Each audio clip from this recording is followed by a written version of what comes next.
हाँ दोस्तों, for the first time in history of India literally ये चीज़ हो रही है जहाँ पर मेटा इंडिया के हेड को यहाँ पर अरेस्ट कर लिया गया है, क्योंकि इंस्टाग्राम के ऊपर सीजेपी प्रोटेस्ट के समय पर पीएम मोदी की मॉफ्ड इमेज जो है वो शेयर हो रही थी and it has created something new president in case of AI.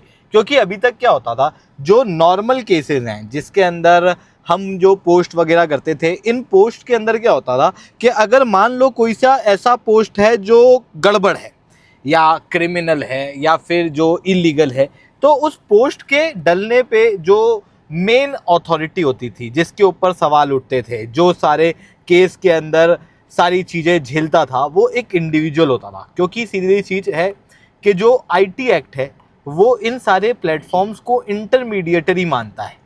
Intermediary का मतलब है कि ये केवल मैसेज को एक जगह से दूसरी जगह पहुंचाते हैं। फॉर एग्जांपल इंस्टाग्राम क्या है, एक बंदा पोस्ट डालता है, दूसरे लोगों तक वो पोस्ट पहुंचती है इंस्टाग्राम के जरिए। सिमिलरली फेसबुक, आपने अगर एक मैसेज डाला है तो आपके मैसेज को दूसरे व्यक्ति तक पहुंचा रहा है, आपकी पोस्ट को दूसरे व्यक्ति तक पहुंचा रहा है। तो ये कुल मिला के एक इंटरमीडिएटरी है, यानी कि बीचोलिए हैं। वहीं दूसरी तरफ अगर मैं कहूँ, एक इंडिविजुअल जिसने पोस्ट डाली है वो इस पोस्ट को डालने के लिए संपूर्ण अधिकारी है। यानी कि अगर इस पोस्ट के अंदर कुछ इलीगल निकलता है तो ऐसी कंडीशन में ऐसा नहीं होगा कि मार्क जकरबर्ग को अरेस्ट कर लिया जाएगा, बल्कि उस इंडिविजुअल को किया जाता है। देश के अंदर आज भी सोशल मीडिया की वजह से कई सारी लड़कियों के साथ, कई सारे इवन लड़कों के साथ, बच्चों के साथ बुलिंग वगैरह होती है, पर उन केसेस के अंदर मार्क जकरबर्ग को नहीं पकड़ा जाता। जनरली क्या होता है, इंडिविजुअल को पकड़ा जाता है जो ये बुली करता है। साइबर क्राइम होते हैं, वहां पर भी फेसबुक, इंस्टाग्राम या टेलीग्राम के मालिकों को नहीं पकड़ा जाता, बल्कि इंडिविजुअल को पकड़ा जाता है। नीट पेपर लीक हुआ, उसके अंदर टेलीग्राम के मालिक को नहीं पकड़ा गया, बल्कि जिन्होंने उस टेलीग्राम के जरिए लीक किया उनको पकड़ा गया। बट यहां पर एक नया प्रेसिडेंट सेट हो रहा है जहां पर मेटा इंडिया के जो हेड हैं उनको गिरफ्तार कर लिया गया है फॉर द केस के इंस्टाग्राम के ऊपर पीएम मोदी की मॉफ्ड इमेजेस जो है वो शेयर हो रही थी। अब इससे क्या नए प्रेसिडेंट सेट हो रहे हैं, इसे मैं शुभनीत चौहान डिटेल में आप लोगों के साथ में चर्चा करूंगा।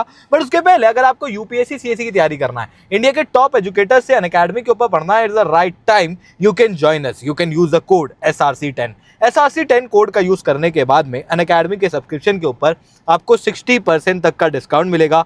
एक महीने तक का सब्सक्रिप्शन के ऊपर आपको एक्सटेंशन फ्री ऑफ कॉस्ट मिलेगा। आज आखिरी दिन है, 31 जुलाई के बाद से वापस से प्राइस बढ़ने वाले हैं, so do join us. Unacademy के ऊपर आप लोगों को सबसे कम रेट के अंदर इंडिया के टॉप एजुकेटर्स लाइव क्लासेस के अंदर पढ़ाएंगे, स्टडी मटेरियल दिया जाएगा, 1-on-1 मेंटरशिप दी जाएगी, टेस्ट सीरीज दी जाएगी। चलिए दोस्तों, आप समझने का प्रयास करते हैं यहाँ पे क्या हुआ है। तो बेसिकली हैदराबाद के अंदर जो साइबर क्राइम पुलिस है उनके द्वारा कई सारी FIR दर्ज की गई और इसके अंदर मेटा इंडिया के हेड को भी इन FIR के अंदर लिया गया है। बट ऐसा क्यों किया गया, तो सबसे पहले समझो नीट प्रोटेस्ट के बारे में। बेसिकली नीट यूजी का जो प्रोटेस्ट चल रहा था, जिसे जेनजी प्रोटेस्ट भी कहा जा रहा है, 20 जुलाई के दिन पार्लियामेंट की तरफ कई सारे बच्चे गए, उसके ऊपर लाठीचार्ज किया गया, लाठीचार्ज के साथ टीयर गैस का प्रयोग किया गया, जिसके बाद ये प्रोटेस्ट और ज़्यादा भड़क गए। अब आप सब लोग जानते हो, जेनजीज का एकमात्र जगह जहाँ पर वो अपने इमोशन को एक्सप्रेस करते हैं वो है सोशल मीडिया। तो सोशल मीडिया के ऊपर जेनजीज ने अपने इमोशन को एक्सप्रेस करना शुरू किया अलग अलग तरीकों से, जहां पर पीएम मोदी की मॉफ्ड वीडियोस बनाई गई, फन बनाया गया, मजाक किया गया, कटाक्ष किया गया, कई सारी चीजें की गई। It was a part of protest, और ये लगभग हर प्रोटेस्ट में होता है। दुनिया के किसी प्रोटेस्ट के अंदर अगर आप देखोगे, चाहे वो फिजिकल हो चाहे वो डिजिटल हो, हर जगहों पर पॉलिटिकल कटाक्ष किया जाता है, हर जगहों पे कार्टून्स बनाए जाते हैं, हर तरह जगहों पर जोक्स किए जाते हैं। इट्स अ पार्ट, ताकि वो जो प्रोटेस्ट है वो और ज़्यादा इंटरटेनिंग लगे और ज़्यादा अटेंशन ग्रैब कर सके। तो वही चीज़ यहाँ पर भी हुई, जिसके अंदर क्योंकि अब ऑनलाइन ज़माना है, इसकी वजह से आर्टिफिशियल इंटेलिजेंस के जरिए कुछ मॉफ्ड वीडियोस, इमेजेस, उनका प्रयोग किया गया। एंड एवरीबडी नोज कि इस तरीके की जो इमेजेस, वीडियोस होती हैं वो लगभग मॉफ्ड होती हैं, वो क्लियरली दिखती हैं क्योंकि वो कार्टून की तरह यूज़ की जाती हैं। बट उसके बावजूद भी लगभग 20 URL तेलंगाना के पुलिस के द्वारा, उनके साइबर सेल के द्वारा आइडेंटिफाई की गई। इन reel post AI generated medias को आइडेंटिफाई करने के बाद लगभग 3 अलग अलग केसेस के अंदर फाइल किया गया, जहां पर भारतीय न्याय संहिता और IT एक्ट का प्रयोग किया गया।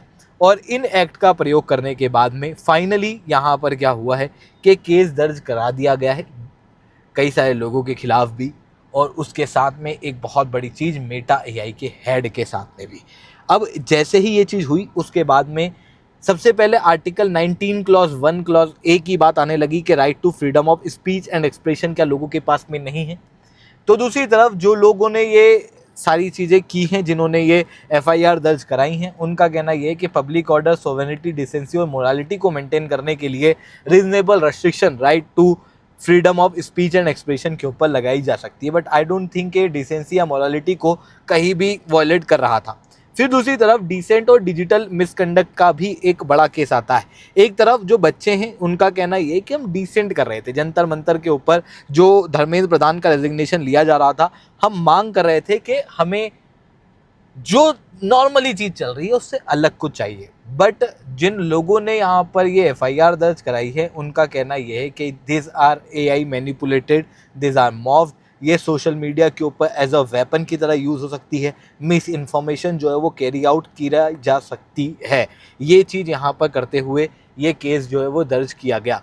अब मैंने आपको बताया कि सेफ हार्बर का केस आपको क्लियरली दिखाई देगा, क्योंकि अगर आप जनरली केस देखोगे तो सेफ हार्बर होता है जितने भी इंटरमीडिएटरीज होते हैं उनके ऊपर, यानी कि इंटरमीडियरी के प्लेटफॉर्म के ऊपर कुछ भी आया है उसकी रिस्पॉन्सिबिलिटी उसकी नहीं होती, उसकी लाइबिलिटी उसकी नहीं होती, बल्कि उन लोगों की होती जिन्होंने पोस्ट किया हुआ है। बट एआई के केस में क्या हो रहा है कि अल्गोरिदम, क्योंकि प्लेटफॉर्म का अल्गोरिदम एआई को और ज़्यादा एम्पलीफाई करता है, यहाँ पर जस्टिफिकेशन दिया गया है, ये वो एम्पलीफाई करता है, इसलिए प्लेटफॉर्म की जिम्मेदारी यहाँ पे बनती है और इसीलिए मेटा के एआई के हेड के ऊपर भी यहाँ पर कंप्लेन दर्ज की गई है। अब एक बार आप इमेजिन करके देखो, थोड़े समय पहले मेटा के एआई के द्वारा फेसबुक पे से 2 घंटे के लिए भारत के प्रधानमंत्री की एक वीडियो थी जो हटा दी गई फॉर द सेंसरशिप पर्पजेस, जिस तरीके से इंडिया के अंदर सेंसरशिप होती है उसके लिए, जिसका खामियाजा भारत के प्रधानमंत्री को भुगतना पड़ा।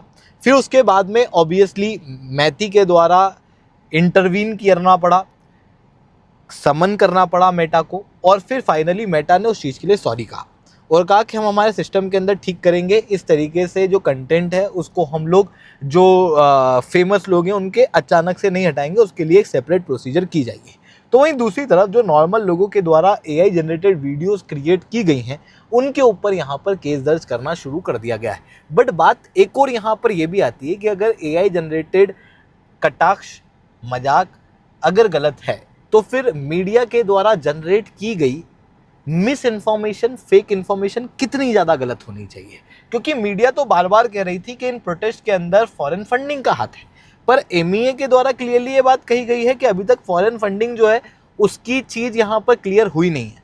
तो फिर सवाल उठता है कि क्या केस केवल उन्हीं के खिलाफ बनेगा जो सरकारों के खिलाफ बात कर रहे हैं, जो पीएम मोदी की मॉफ्ड वीडियोस बना रहे हैं, और उनके खिलाफ नहीं बनेगा जो दूसरे लोगों के खिलाफ बना रहे हैं या फिर जो सरकार की तरफ से मिस इन्फॉर्मेशन पूरे देश के अंदर फैला रहे हैं। तो ये चीजें यहाँ पर देखने को मिल रही है। दोस्तों आई होप ये सारी बातें आप लोगों को समझ में आई होंगी। लेक्चर अच्छा लगा हो तो लाइक करना, लेक्चर बहुत अच्छा लगा हो नीचे SRC10 कमेंट करना। यूपीएससी सीएससी की तैयारी करना, इंडिया के टॉप एजुकेटर से अनअकैडमी के ऊपर पढ़ना है, it's the right time, you can join us, you can use the code SRC10। याद रखना आगाज न्यू बैच हमारी ऑलरेडी शुरू हो चुकी है, इंग्लिश मीडियम के लिए, हिंदी मीडियम के लिए प्रारंभ और एकलव्य बैच है, आप चाहो तो जल्दी से ज्वाइन कर सकते हो। ठीक है दोस्तों, आज के लिए that's all from my side. जय हिंद, जय भारत।